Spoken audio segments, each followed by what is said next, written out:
সবাইকে ধন্যবাদ জানিয়ে আজকের এই ভিডিওটি শুরু করছি। আজকে বাংলা ব্যাকরণের ভাষারীতির অন্যতম একটি রীতি সাধু ভাষা।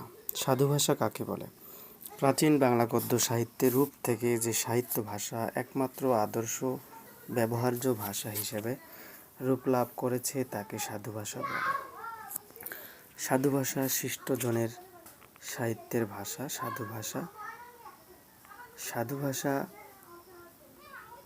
সর্বজন স্বীকৃত লেখ্যরূপ।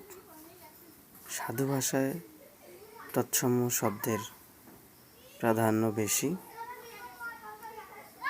সাধু ভাষায় চন্দ্র, চলিত ভাষায় চাঁদ। সাধু ভাষায় স্বর্ণ, চলিত ভাষায় সোনা। সাধু ভাষায় হস্ত, চলিত ভাষায় হাতকে বুঝিয়ে থাকে। এছাড়াও আরও অনেক শব্দ রয়েছে যেগুলো তৎসম ভাষায় ব্যবহার হয়ে থাকে। সাধু ভাষা ব্যবহার হওয়ার কারণে ভাষাগত দিক থেকে দুর্বোধ্য। সাধু ভাষার সর্বনাম পদ দীর্ঘ হয়।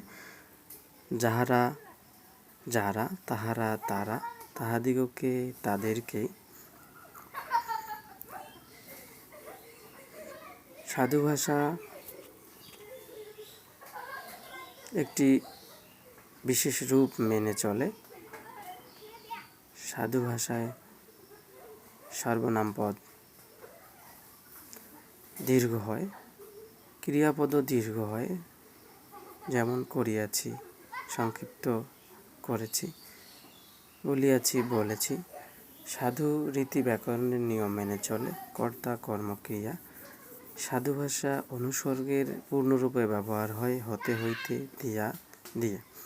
সাধু ভাষা জটিল ও দৈনন্দিন কথাবার্তা আলাপ আলোচনা অনুপযোগী। আমার বলিতে দ্বিধা নাই, আমার বলতে সংকোচ নাই।